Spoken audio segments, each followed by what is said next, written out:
नमस्कार दोस्तों, मैं फिर आप लोग के बीच हाजिर हुआ हूँ। आज फिर आपको टेक्नीशियन का एनटीपीसी का ही क्वेश्चन बताएंगे। ध्यान से देखिएगा। कहता है दो समीकरण दिया हुआ है। कितना? दो समीकरण दिया हुआ कितना? 4x² प्लस bx प्लस 3 बराबर 0। एक समीकरण ये दिया है। यदि द्विघात समीकरण इतना एगो दिया हुआ और दूसरा दिया हुआ कितना? दूसरा दिया हुआ 8x² प्लस 4x प्लस सी बराबर 0। कहता है दोनों का मूल उभयनिष्ठ है। मूल उभयनिष्ठ का मतलब है अल्फा प्लस बीटा और अल्फा इंटू बीटा निकालना है। तो बताइए, दोनों का इसका भी बराबर है, इसका भी बराबर है, यानी बी और सी का मान बताइए। यहाँ बी है और सी है, का मान निकालना है। तो पहले क्या करिए कि देखिए, अल्फा प्लस बीटा बराबर क्या होता है? अल्फा प्लस बीटा बराबर दोनों में बराबर कर दीजिए। तो यहाँ इसमें अल्फा प्लस बीटा बराबर क्या हो जाएगा? अल्फा प्लस बीटा बराबर माइनस बी बटा ए होता है। तो माइनस बी, तो माइनस बी का जगह पर क्या है? माइनस ए है। बी के जगह पर क्या है? बी ए है। माइनस, तो माइनस ए के जगह पर क्या है? 4 है। अब इसमें इसमें अगर अल्फा प्लस बीटा निकालेंगे तो क्या हो जाएगा? अल्फा प्लस बीटा क्या हो जाएगा? माइनस बी बटा ए होता है अल्फा प्लस बीटा। तो माइनस बी के जगह पर क्या है? प्लस में है 4, ए के जगह पर कितना है? 8। ये दोनों को क्या कर दीजिए? बराबर कर दीजिए। तो ये दोनों को क्या करिए? इसको और इसको दोनों को बराबर कर दिए। कहने का मतलब हो गया माइनस बी बटा 4 बराबर क्या हो जाएगा? माइनस 4 बटा 8। तो माइनस माइनस क्या हो गया? खत्म हो गया। अब देखिए 4 गुना कितना हो गया? 8। 2 दूना 4, यानी बी का मान कितना आ गया? 2 आ गया। देखिए 2 इसमें है, सब में है। अब दूसरा देखिए सी निकालना है। सी निकालने का मतलब है कि अल्फा इंटू बीटा बराबर करना पड़ेगा। तो बताइए इसमें अल्फा इंटू बीटा क्या हो जाएगा? अल्फा इंटू बीटा होता है सी बटा ए, यानी 3/4। अल्फा इंटू बीटा होता है सी बटा ए, तो सी की जगह पर क्या है? 3। ये ए का मान हो गया, ये बी का मान हो गया, ये सी का मान हो गया। तो सी बटा ए, तो सी का मान हो गया 3, ए का मान कितना हो गया? 4। अब इसमें निकालिएगा अल्फा इंटू बीटा, क्या हो जाएगा? सी बटा क्या हो जाएगा? ये सी बटा ए का मतलब सी के जगह पर सी है और ए के जगह पर क्या है? ए का मान दिया हुआ है, बी का मान दिया हुआ है, ये सी का मान दिया हुआ है। ए का मान कितना हो गया? 8। अब ये दोनों को बराबर कर दीजिए। यहाँ से सी का मान, ये दोनों को बराबर करेंगे, कहने का मतलब क्या हो जाएगा? 3/4 बराबर कितना हो जाएगा? सी बटा 8। 4 गुना 8, पीछा पीछे गुना करें तो सी का मान 3 गुना, तो सी का मान कितना आ गया? 6। तो बताइए 2 और 6 देखिए किसमें है?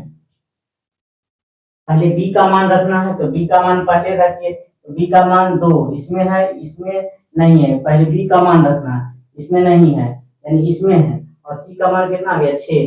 सी का मान इसका मतलब दूसरा का वाला है, तो इसमें तो नहीं होगा ये वाला। सी का मान कितना होगा? 2 और 6, यही होगा।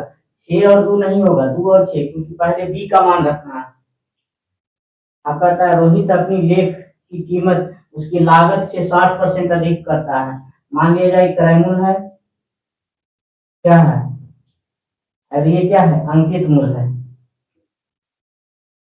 तो कहता लागत से अधिक 60% अधिक करता है। अगर क्रयमूल्य को 100 मानते हैं तो लागत 60% का मतलब क्या होता है?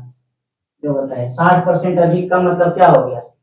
60% अधिक का मतलब यानी 60/100, 20 या 60, 20 बचे 100, है ना? हाँ, अगर क्रय मूल्य 5 है तो अंकित मूल्य 3 अधिक होगा, यानी कितना हो जाएगा? 8 हो जाएगा।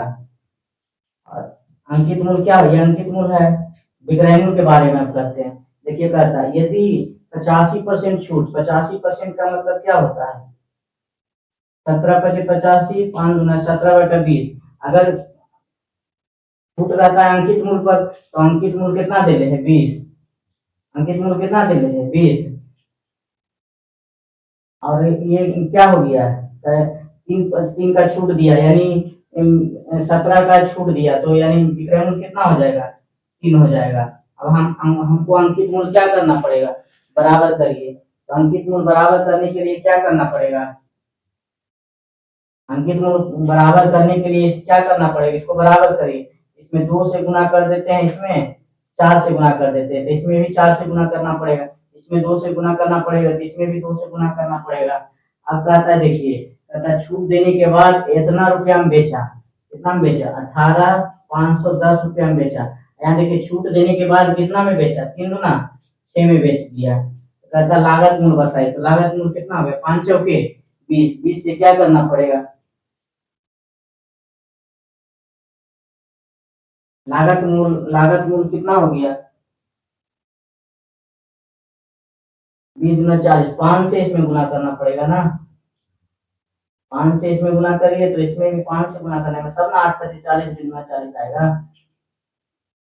अब देखिए तो कहता है लागत मूल्य क्या है, यानी क्रय मूल्य कितना हो गया, 25 से क्या करिए, गुना करिए, 25 से गुना कर देते हैं। अब इसी को काटिए, देखिए काट देते हैं, तो देखिए लास्ट में कितना आना चाहिए, 6 से काटिए